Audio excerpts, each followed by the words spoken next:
Hello दोस्तों, एक बार फिर से आप सबका स्वागत है मेरे YouTube चैनल पर। और आज के इस वीडियो में हम लोग सीखने जा रहे हैं इडियम्स और फ्रेसेस का ये थर्ड पार्ट आपके सामने मैं लाया हूँ। आप यहाँ पे देख सकते हैं कि यहाँ सीरियल नंबर 31 से स्टार्टिंग हो रही है। 31 से पहले के जो 30 इडियम्स एंड फ्रेसेस हैं, वो जो दो डिफरेंट वीडियोस मैं आपको दे चुका हूँ, उसका लिंक मैं डिस्क्रिप्शन में दे दूँगा। आप उसको उस लिंक पे क्लिक करके आप उस वीडियोस को देख सकते हैं। वो बहुत ही इंटरेस्टिंग और बहुत ही इम्पॉर्टेंट 30 इडियम्स एंड फ्रेसेस आपको उसमें मिल जाएंगे।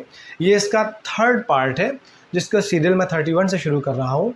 बहुत ही इंटरेस्टिंग कहावतें और बहुत ही इंटरेस्टिंग मुहावरे हम लोग अपनी डेली लाइफ में यूज़ करते हैं, उनको इंग्लिश में कैसे बोला जाता है।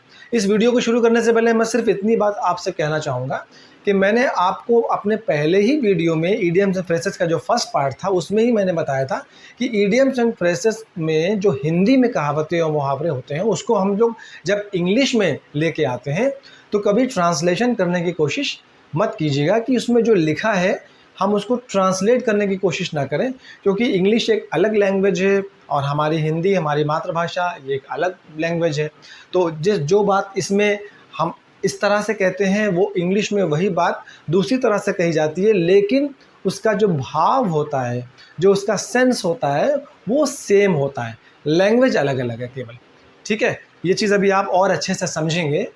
तो शुरू करते हैं। और आप सभी से गुजारिश है कि अगर चैनल को अभी भी आपने सब्सक्राइब नहीं किया है तो प्लीज़ चैनल को सब्सक्राइब कर लीजिए, और अगर पसंद आए तो लाइक ज़रूर कीजिएगा और वीडियो को शेयर भी कीजिएगा। ठीक है, सबसे पहले हम देखते हैं 31 पे आपको मिलेगा अक्लमंद को इशारा काफ़ी। कितनी रेगुलर यूज़ होने वाली कहावत है ये, अक्लमंद को इशारा काफ़ी। हम इसको इंग्लिश लैंग्वेज में कैसे बोलते हैं? A word to the wise is enough. Okay, next 32, ऊंट किस करवट बैठता है। हम लोग कहते हैं ना कि जब कोई रिज़ल्ट हमें नहीं पता है और हम ये कयास लगाते हैं कि क्या हो सकता है किसी भी मुद्दे पर, कोई भी टॉपिक पर, तो उस वक्त हम लोग कहते हैं ना, देखते हैं ऊंट किस करवट बैठता है, देखते हैं क्या नतीजा इसका आता है, इसके मतलब ये हुआ। तो इंग्लिश में इसको कहते हैं, अब यहाँ पे देखिए ऊंट किस करवट बैठता है। हमने भी आपको जो ट्रांसलेशन वाली बात बताई थी कि ट्रांसलेशन करने की कोशिश मत कीजिएगा कि आप ऊंट को कैमल और उसके बाद करवट और फिर बैठना, इस तरह से अगर सोचेंगे तो ऐसा बिल्कुल भी नहीं है।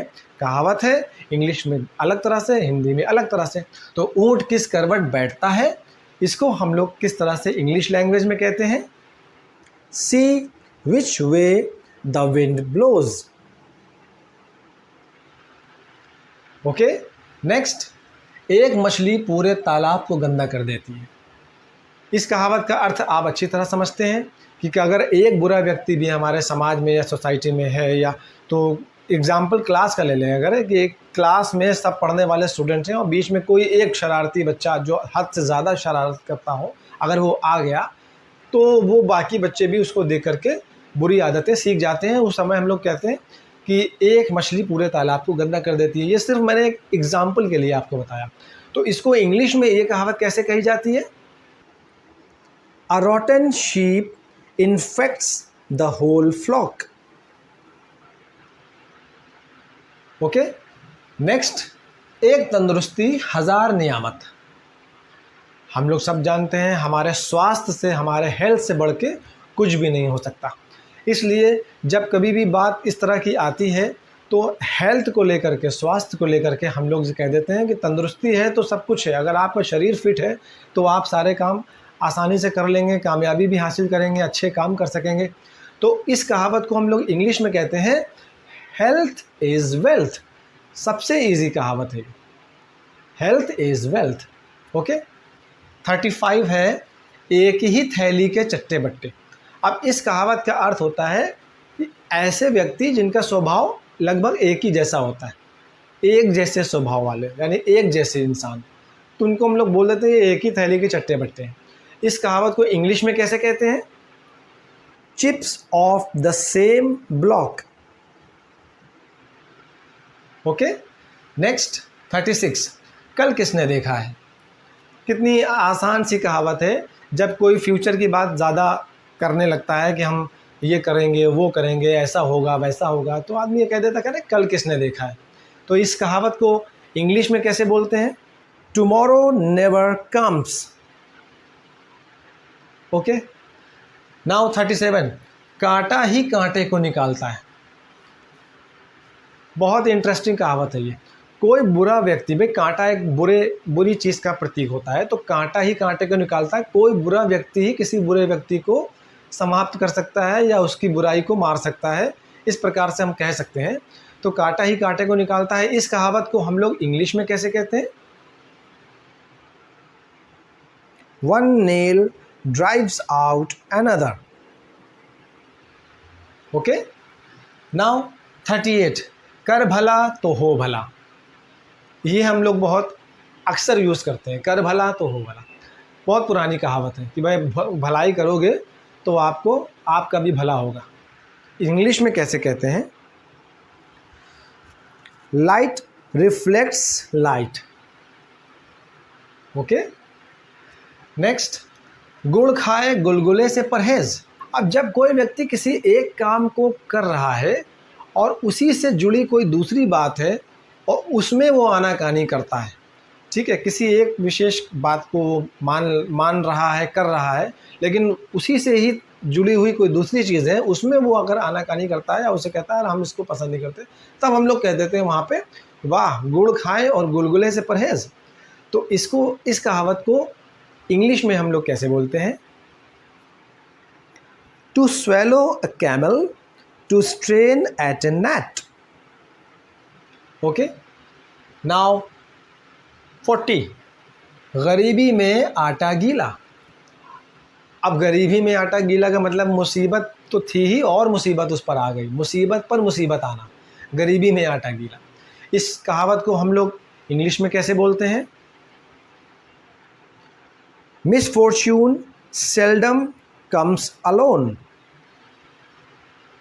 ओके, नाउ 41, जान बची लाखों पाएं।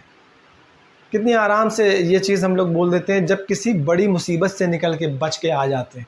तो इसका अर्थ वही हुआ, किसी बड़ी मुसीबत से बच के निकल के आ जाना, जान बची लाखों पाएं। तो इस कहावत को हम लोग इंग्लिश में कैसे कहते हैं? Life is better than bags of gold. Okay, now 42, नीम हकीम खतरे जान। अब ये कहावत का अर्थ ज़्यादातर लोग नहीं समझते हैं, तो आप इसको समझ लीजिए कि अधूरी जानकारी सबसे खतरनाक होती है। अगर पूरी जानकारी नहीं है किसी को, वो अपना ज्ञान ज़्यादा दे रहा है आपको, तो वो समझ लीजिए बहुत ख़तरनाक है। उस समय हम लोग कहते हैं नीम हकीम खतरे जान। अब इसको इंग्लिश में कैसे कहते हैं?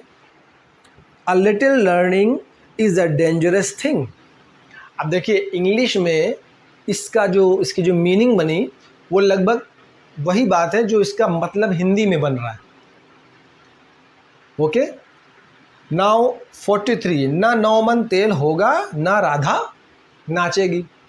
यानी कि किसी काम को करने के लिए कोई ऐसी शर्त रख दें जो कि असंभव हो, कि ये होगा तभी ये काम हम करेंगे। तो इसका मतलब ये हो गया कि ना तो वो कभी होगा ना आप कभी उस काम को कर, तभी इसको हम लोग बोल देते हैं ना नौमन तेल होगा ना राधा नाचेगी। तो इस कहावत को हम लोग इंग्लिश में कैसे कहते हैं? If the sky fell we would catch larks. Okay, next 44, मुंह में राम बगल में छुरी। मुंह से तो हम बहुत अच्छी बात कर रहे हैं, लेकिन मन में हमारे कपट है, उस समय हम कह देते हैं मुंह में राम बगल में छुरी।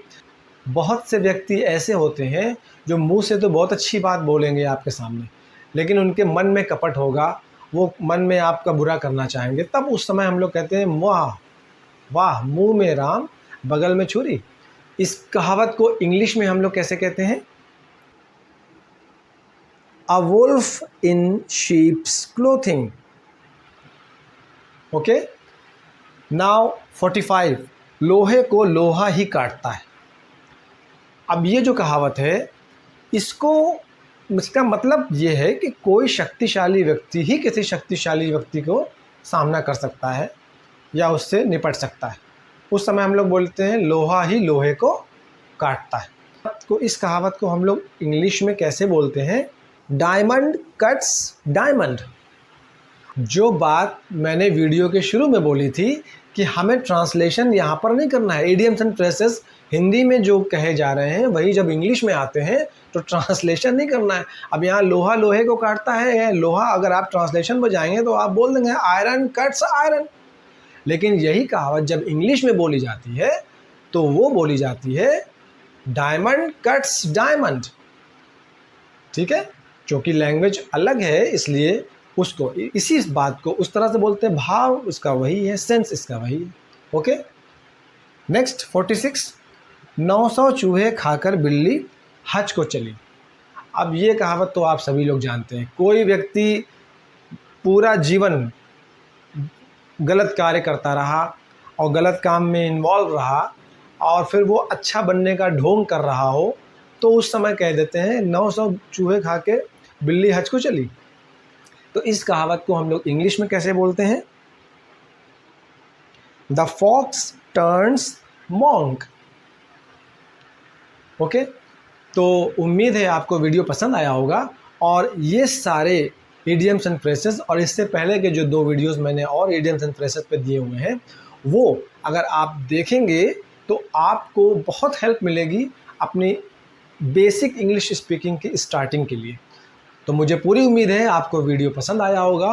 तो प्लीज़ इसको लाइक करें, शेयर करें और चैनल को सब्सक्राइब अगर नहीं किया है तो चैनल को सब्सक्राइब करें। मिलेंगे आपसे अगले एक और इंटरेस्टिंग वीडियो में। तब तक के लिए गुड बाय।